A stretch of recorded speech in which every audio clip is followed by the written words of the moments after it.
Здравствуйте, мои дорогие друзья. Продолжаем наш цикл. Много получил писем, спасибо. Не переживайте, все нормально. Бывает такой период у человека в жизни, когда теряешь близких людей, и на какое-то время забываешь. Но жизнь продолжается, и мы продолжаем свою работу, продолжаем жить, продолжаем бороться. И сегодня речь пойдет об очень важной вещи не только для Армении, для всего мира. Война в Иране.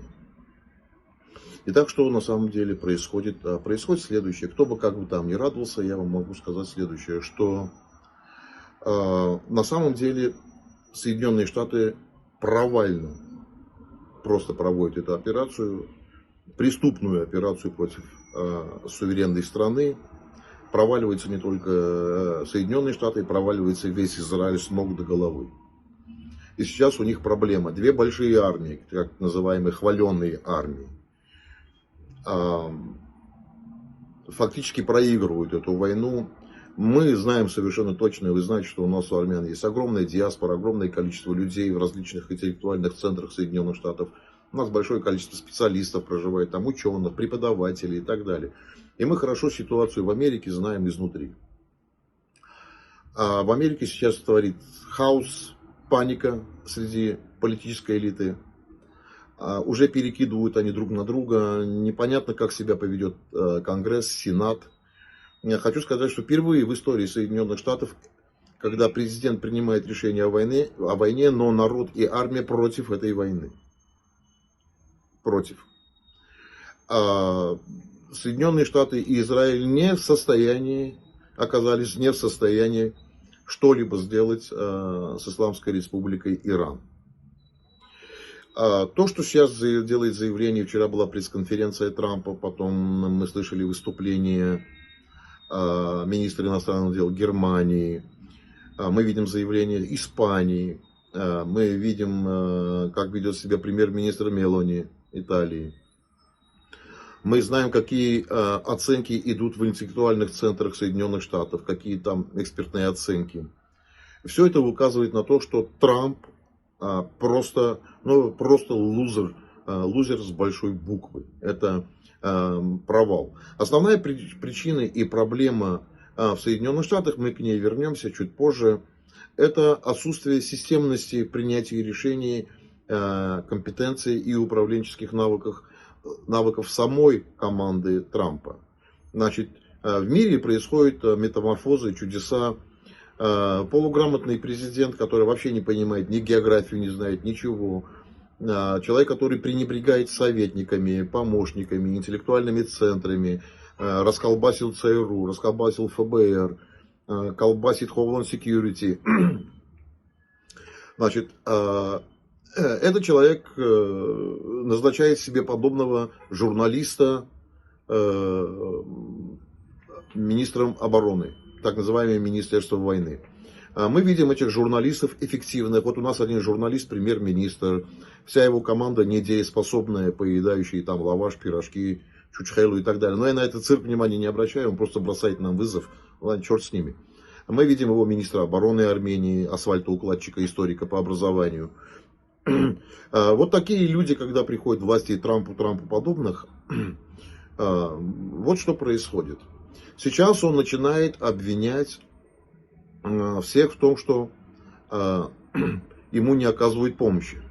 Давайте посмотрим первый ролик, он длится недолго, там всего лишь 45 секунд. Это вопрос о проливе. Посмотрим эти 45 секунд. Пролива гораздо больше, чем наша. Мы получаем менее 1% нашей нефти из этого пролива, да? А некоторые страны получают гораздо больше. Япония получает 95%, Китай получает 90% своей энергетики. Многие европейские страны получают довольно много. Южная Корея получает 35%. Поэтому мы хотим, чтобы эти страны пришли и помогли нам с проливом. У нас там все в порядке. Я уже говорил, что мы позаботились об Иране. Но сейчас из-за того, что буквально один террорист может что-то сбросить в воду или выстрелить, или, например, ракету запустить, небольшую ракету, и это довольно близкий диапазон, да, потому что это достаточно тесная территория. Итак, мы видим с вами, что Трамп говорит, что мы получаем меньше всех, больше всех получают там Япония, Южная Корея, там Китай, Европа, а мы получаем меньше всех. Поэтому они должны прийти нам помочь. То есть он ради Израиля навязал войну с Ираном, не справляется, говорил, что я создал величайший флот в мире, может быть так и есть, не знаю, но не видно. И теперь хочет, чтобы он войну, которую он навязал Ирану и втянул другие страны региона уже в этот конфликт, стран арабского региона, теперь он хочет втянуть туда и Европейский Союз. Испания, мы сказали, с вами слышали, премьер-министр Испании сделал величайшее заявление. Он сказал, больше вам, американцам, не удастся нас обмануть. В один раз уже в Ираке нас обманули, когда, вы помните, трясли этим порошком. Да? А в результате оказалось ни порошка, ни какого химического оружия, ни ядерного оружия, ничего не было. И более того, скажу, институционально планировка, которая была применена, которую операцию разрабатывали в Ираке, оказалось, что нету конечного стратегического плана. В результате Ирак разрушен, находится в нищете. Страну разделяют различные вооруженные группировки, ежедневные террористические акты. Они принесли туда, хотели принести туда демократию, а принесли туда катастрофу. За последние почти более 30 лет Соединенные Штаты навязывание войны в различных странах мира примерно привезли, это привело примерно к более 38 миллионам убитым по всему миру. Это результат политики Соединенных Штатов. А уж не говорю то, что после ухода Рейгана дисциплина принятия решений, планирования в Соединенных Штатах на уровне экспертных сообществ, интеллектуальных центров была просто убита и уничтожена. И сейчас мы это видим. Теперь Трамп говорит, что они должны прийти и защищать, и участвовать в войне, непонятно для чего, для того, чтобы Нетаньяху и он, и чтобы Трамп, абсолютно безграмотный президент Соединенных Штатов, самый катастрофичный президент, наподобие премьер-министра Пашиняна, Лукашенко там, и много-многих других. А мы видим, та же самая система планирования, что в Соединенных Штатах, что в России, она одинаковая. Абсолютно нету никакой цели. Эти цели явно не обозначены. Принятие решения, куда и что должно привести, просчитать свои возможности, возможности противостояния противника против тебя. Ничего этого нету. Не учитываются основные законы войны. То есть полевой уровень, оперативно, тактический, стратегический, все это нарушено. Америка сегодня и Израиль выполняют оперативно-тактические задачи. В плане стратегии это две страны оказались просто идеально нулевыми. И в принципе то же самое можем сказать о таком же неумелом планировании и в Кремле. Это братья-близнецы. Да и по сути сегодня такие же неумельцы и в Европейском Союзе, и во многих других странах мира. В принципе сейчас они все одинаковые. Итак, посмотрим, что говорит теперь Трамп. Он говорит, что Иран использует Ормузский пролив как экономическое оружие. Давайте вот сейчас посмотрим, как он это говорит. Это буквально там 8 секунд. Иран всегда использовал это в качестве экономического оружия, и это не сможет использоваться оружием очень долго. Все войны экономические против Европейского Союза, против Украины, против стран Юго-Восточной Азии, против Канады, Мексики, значит, в отношении к своих соседей. Трамп, ты что применял? Разве у тебя пошлины не стали экономическим оружием? Он Иран обвиняет, что Иран перекрывает пролив и использует его как экономическое оружие. И совершенно верно делает. Это все входит в логику войны. Абсолютно все.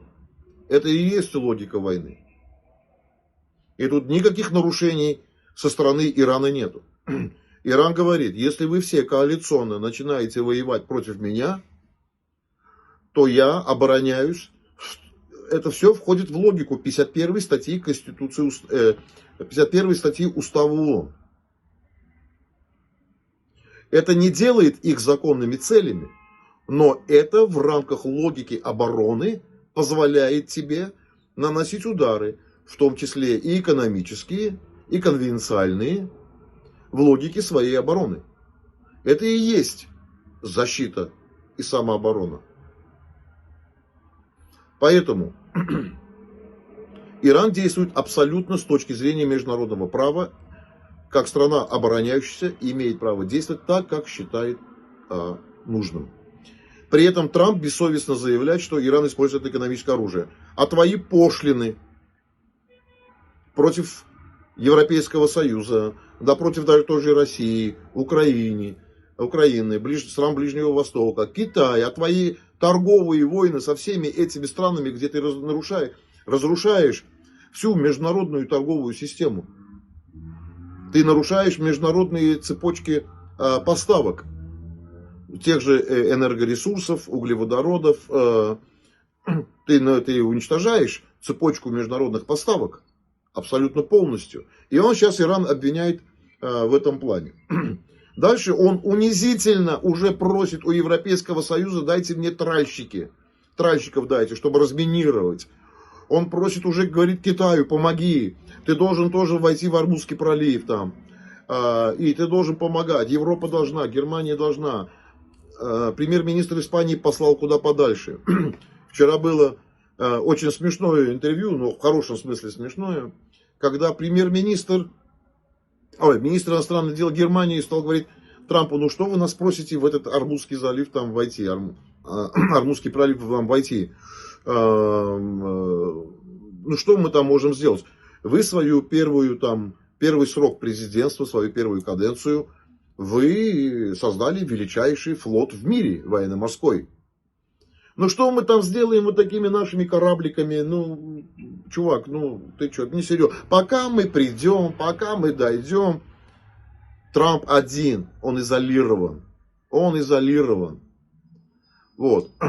И давайте посмотрим, как он унизительно их просит, и никто не вмешиваться, и ставить своих солдат в интересах Израиля, не Израиля даже, Нетаньяху, этого фашистующего элемента, который уже реально свой народ убедил так, что завтра Холокоста, завтра всех уничтожат, Иран готов напасть, Иран фанатики. Послушайте, самый большой фанатик сегодня, да, с маниакальной шизофренией, это Нетаньяху. И израильский народ и евреи не должны на свой счет принимать. Из вас просто Нетаньяху делает болвана в польском преферансе. Также и из Трампа он сделал болвана в польском преферансе. Поэтому тут, евреи, на себя не берите. Это не ваша война. И я вам могу сказать в открытую, что и у меня есть письма с людьми из команды Трампа. У меня есть различные переговорные процессы, где я сказал, что у нас есть такая возможность договориться с американцами и иранцами и о многих моментах, что в будущем приведет к миру и в Израиль с Ираном. Определенная группа людей, как мне сказали, из Израиля и лоббисты начали работать так бурно, чтобы этого всего не произошло. То же самое мы пытались помочь и украинцам. Ермак, вот я украинцам говорю, что вы меня услышали, украинцы, услышьте. Были переговоры, с какими людьми, на каком уровне, говорить не буду. При необходимости, если официальное правительство Украины запросит, кому было передано, скажем. Фамилии назовем, кому, через какой институт, через какой инструмент. Мы предлагали в том числе наладить отношения с Ираном. И Иран был готов. Трижды попросили они, чтобы Иран послал месседж. Трижды этот месседж был послан. И кто вот хочет проверить, может проверить. Там было сказано о том, что Иран признает территориальную целостность Украины. Мир с Ираном, мир с Ираном, Соединенными Штатами, снятие санкций с Ирана, коммуникации через это все привело бы и миру к Украине и России на взаимоприемлемых условиях и выгодных условиях. Никто не говорил, что там к тому-то кто-то что-то должен отойти. Совершенно была другая философия, другая идеология. Ну, короче, ну давайте вернемся вот к этому. Посмотрим, как Трамп, унижаясь, просит тральщиков. Давайте. Мы хотим знать, у вас есть тральщики? Ну, мы бы предпочли не вмешиваться, сэр, они говорят. Я говорю, послушайте, в течение 40 лет мы защищаем вас, а вы не хотите участвовать в чем-то, что является очень незначительным? Будет произведено очень мало выстрелов, потому что у них не осталось много патронов. Но они говорят, мы предпочли бы не вмешиваться. Ну, вот небольшой ролик, там 22 секунды. Вот вы услышали, как он... Это унижение, послушайте, все, эта война проиграна и Израилем, и Соединенными Штатами. Эта война проиграна. Это, я вам говорю, ничего они с Ираном не сделают. А если будет наземная операция, более того, вам хочу сказать следующее, информацию, которой мы владеем. Джулани, президент Сирии, террористическая организация ХТШ, террористическое государство Турции, которое сегодня образовывается и образовалось уже, дали согласие американцам о том, что они вступят в войну против Хезболлы в широкомасштабных наступлениях, в сухопутной операции. Джулани дал заверение, что в случае начала сухопутной операции его подразделения, его войска начнут действовать в сухопутной операции против Хезболлы. Я вам хочу сказать большой привет. Ни хрена этого ничего не произойдет, потому что сирийская армия будет уничтожена мгновенно. Просто будет уничтожена Ираном. Они даже не понимают, куда они влазят. Ну и так вот мы видели, что никто не хочет вмешиваться в этот конфликт в интересах Израиля, вернее и Нетаньяху, и Трампа. Два сумасшедших залезли туда, пускай оттуда и вылазят. Вот. Далее мы с вами посмотрим ролик, когда Трамп говорит, мы их защищали, зачем мы их защищали? Я всегда говорил, что никогда европейцы нам не помогут, никогда, зачем мы их 40 лет там защищали? Во-первых, Советский Союз никогда не собирался нападать на страны Европейского Союза. Такой же бред говорить, что Россия хотела напасть на Европейский Союз, это такой же бред. И точно такой же бред в Москве несут, когда говорят, что НАТО и Европейский Союз там вместе с НАТО хотели напасть на Российскую Федерацию. Что им в Российской Федерации брать? Полугнилые дороги, землянки эти там, в которых люди живут в деревнях. Что брать? Несовершенную технологию, которой нет. Чего брать? Разрушенные заводы, полузаводы. Чего там брать? В Сибирь идти? Какой европеец в голове может себе понять, что он может до Сибири дойти? Это такой же бред, как Украина, в России пытались внушить населению, что Украина хотела напасть с 4 сторон, как говорил этот картофельный царь. Я вам сейчас карту принесу с 4 сторон. И если бы мы за 4 часа бы не начали этот бред, Украина бы напала. На кого Украина напала бы, идиоты? На Россию или на Белоруссию? Вот этот бред звучит со всех сторон. Европа на Россию, Россия на Европу, НАТО на Россию, Россия на НАТО. Россия прекрасно понимает, что у нее шансов с Европой просто нету. Ни технологических, ни в экономическом плане, ни в людском потенциале нету, ни связи нет, ничего нет. Там Путину подполковница, баба там, судя по всему, мордашка красивая, кто-то ее туда пихнул. Говорит, что связь у нас на высоком уровне. Полевые офицеры, командиры говорят, что связи нет, связь умерла. Путин говорит, да, есть связь. Он говорит, да, великолепно связь работает. Хрен что работает. Точно так же, как ГЛОНАСС работает. И вот этот сегодня мир, состоящий из сумасшедших и безумцев, друг другу несут вот эту лабуду, которые говорят, что... Вот сейчас мы посмотрим ролик, давайте, и вернемся к нему. Почему мы эти страны защищаем? Я не знаю, почему мы их защищаем. Но если когда-нибудь понадобится, я всегда говорил, если нам когда-нибудь понадобится помощь от них, они не будут рядом с нами. Я просто знал это в течение долгого времени. Так же, как я знал это о проливе, что он станет оружием в их руках. И я это предсказывал тоже давно. Я предсказал все это. Вот услышали, Трамп говорит, мы их защищали. Послушайте, та же Европа вам говорит. Допустим, Европы такая оценка, что следующим этапом они нападают на Европу, Россию. Они у вас просят помощи. Что сказал Трамп? Я такой крутой бизнесмен, пацаны. Вы у меня покупаете. Это не моя война, я за 1000 километров там. Мне эта война не нужна. А вы у меня покупайте. И украинцы покупайте. Сегодня он у них просит, говорит, зачем мы их защищали? Кого ты защищал? Что, реально кто-то верит, Россия хотела напасть на Европейский Союз и на НАТО?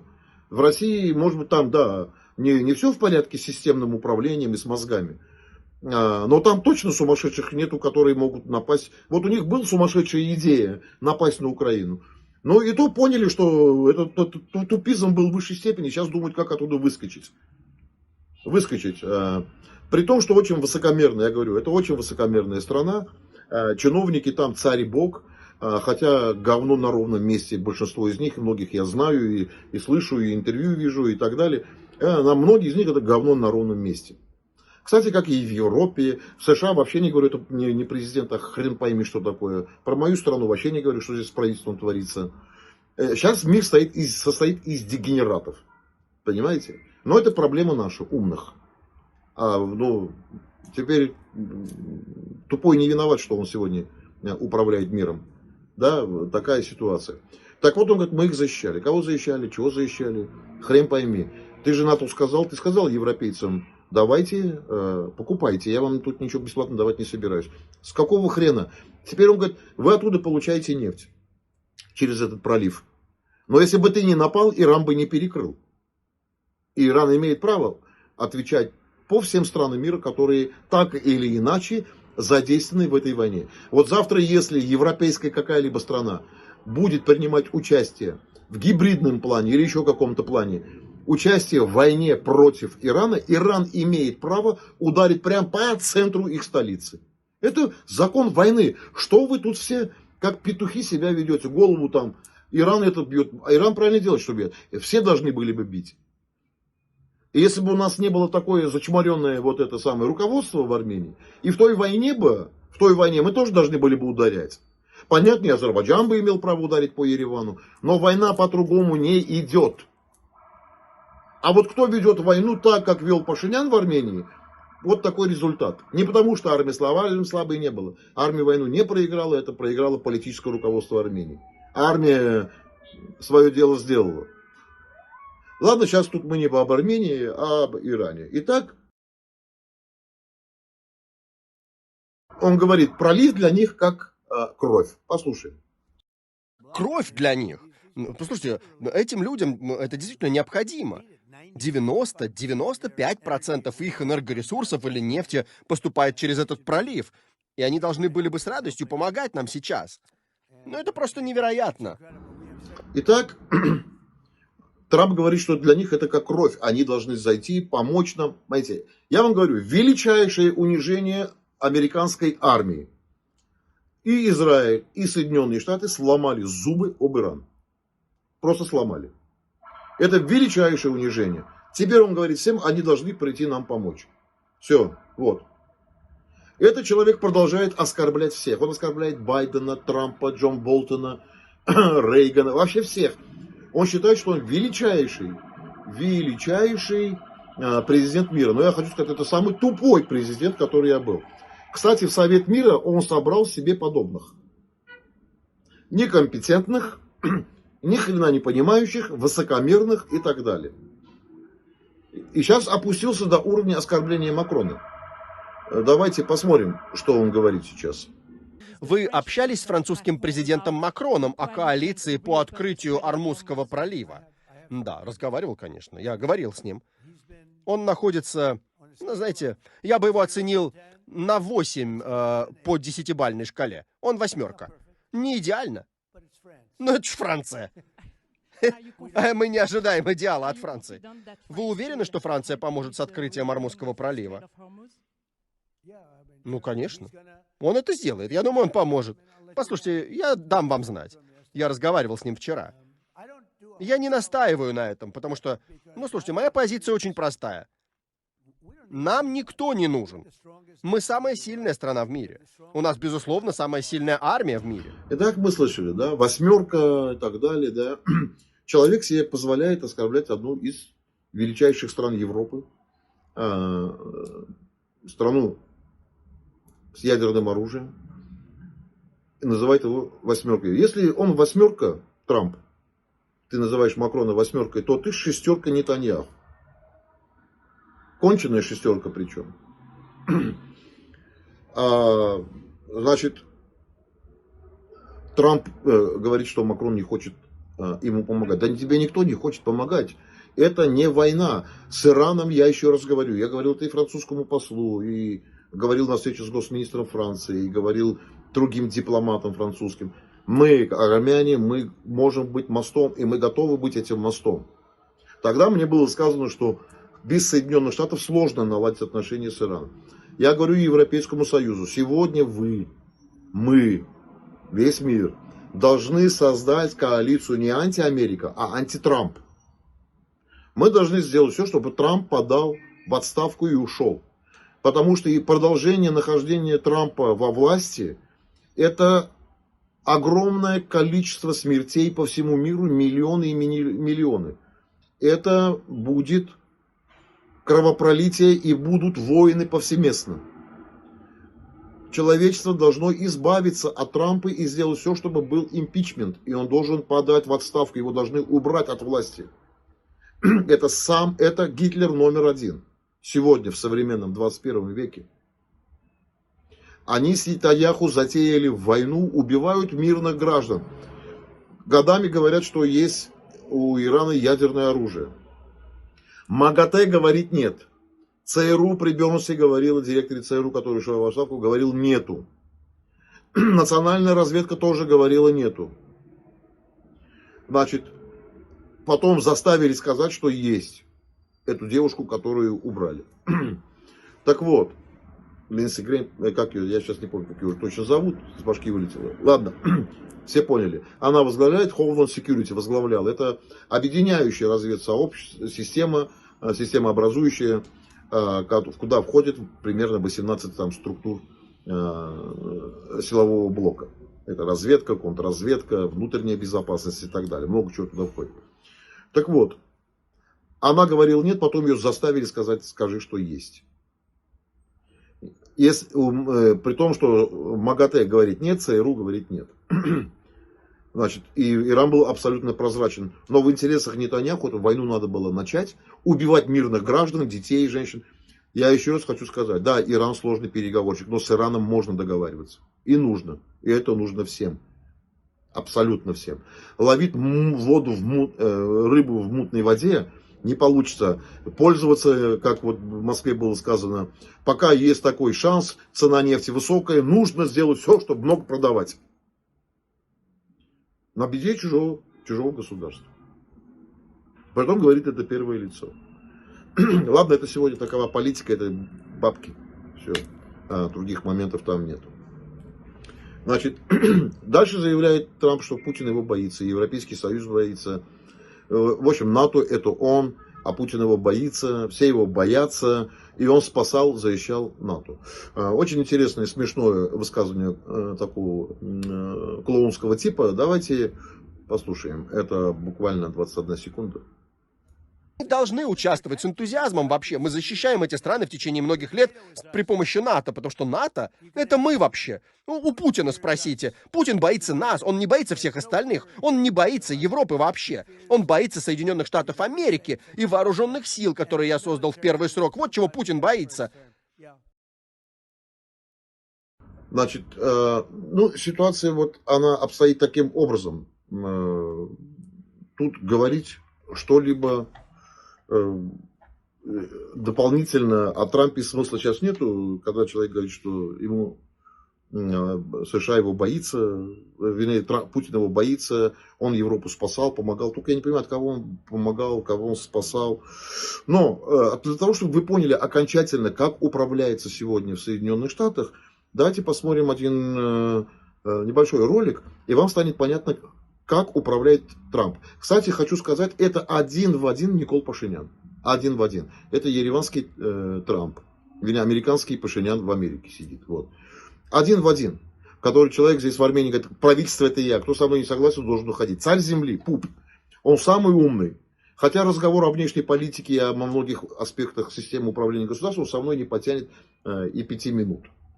Но Трамп примерно вот говорит то же самое, что и Пашинян, давайте вот посмотрим эти 32 секунды.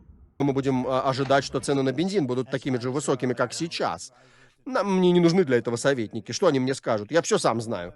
Знаете, премьер-министр Великобритании мне вчера говорит: мне нужно встретиться со своей командой, чтобы принять решение, обсудить. Я говорю: да вам не нужно совещаться с командой, вы премьер-министр, вы можете принять решение самостоятельно.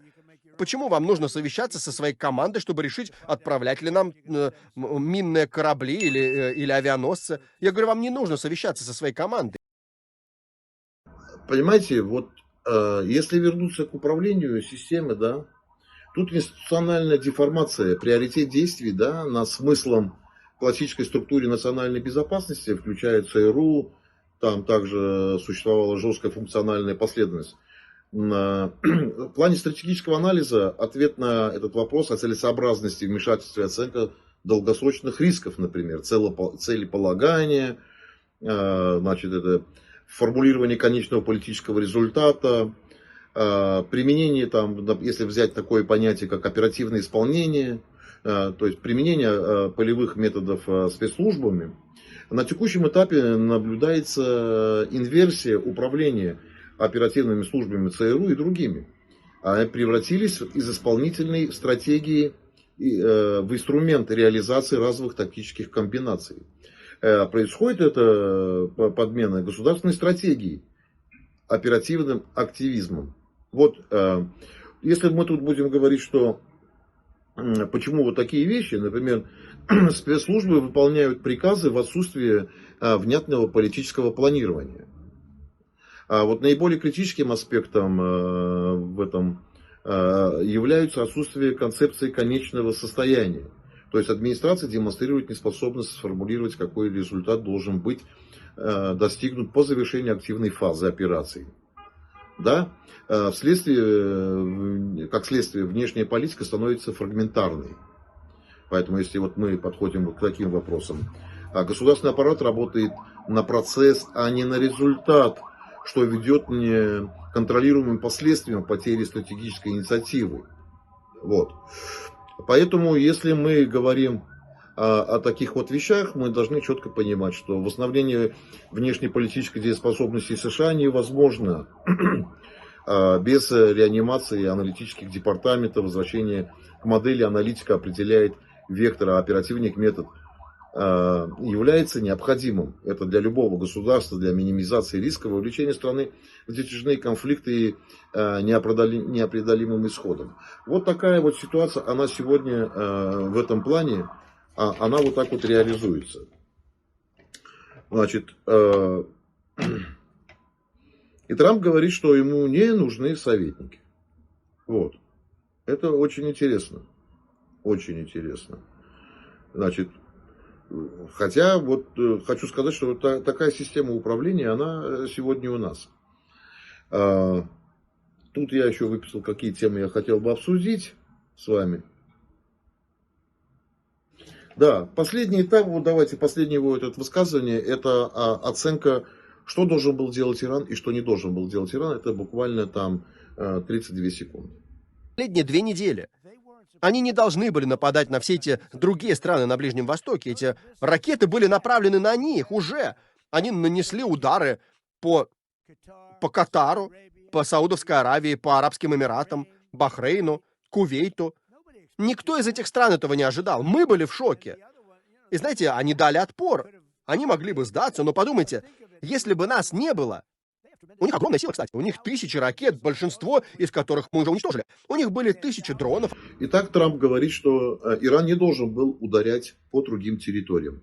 Итак, давайте я вам скажу, как человек, который знает, что такое война, военное дело, планирование и так далее. Итак, любая страна, которая через свою территорию пропускает какие-либо виды оружия против другой страны, которая находится в состоянии войны или в войне, например, если через страну X, страну Z и страны Y бьется каким-либо оружием, и вы допускаете пролет ракеты, страна, которая подвергается нападению, имеет право в соответствии с оборонной доктриной ударять по вашей территории.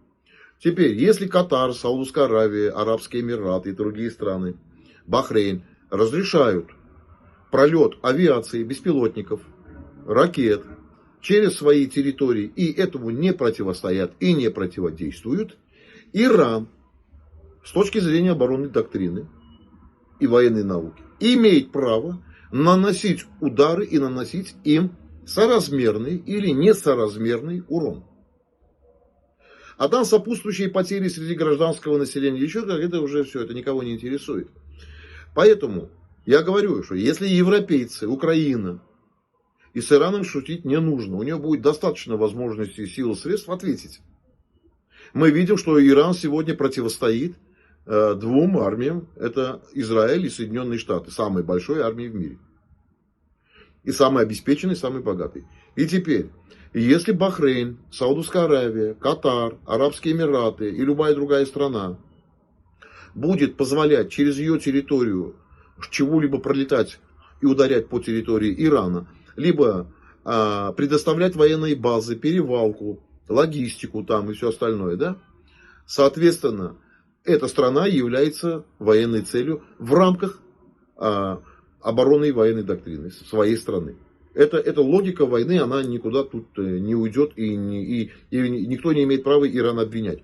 Поэтому, если любая европейская страна предоставит логистику, тыловое обеспечение, территорию, свои военные корабли, военную авиацию, что бы не предоставила, не обязательно в этом случае бить Ирану только по военным объектам ваших стран. Иран имеет право ударить в столицу любого иностранного государства. Вот он потому что считает, что он вот так вам наносит урон, а вот никак иначе, вот так он.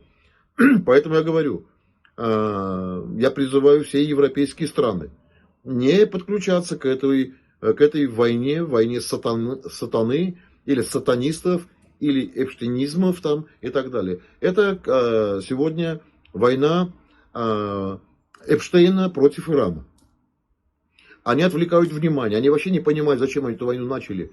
А Трамп уже дошел до такого позора, что он у Китая, у европейцев и у других стран просит ему помочь. Но при этом это делается таким видом, что это им нужно. Нет, им это не нужно. На этом все, мои дорогие. Я буквально завтра, послезавтра еще мы сделаем эфир. И хочу моим соотечественникам сказать. На Фейсбуке, на моем Телеграм-канале будет отдельное у меня видео моего анализа ситуации Армении на армянском языке. Для того, чтобы вы поняли, кто идет во власть, какие идут, что происходит в Армении, что нас ждет, что может ждать и так далее. Это будет на армянском языке, не на Ютубе, а YouTube-канал мы сделаем на армянском языке сейчас в ближайшее время отдельно. Я вас всех обнимаю. До новых встреч.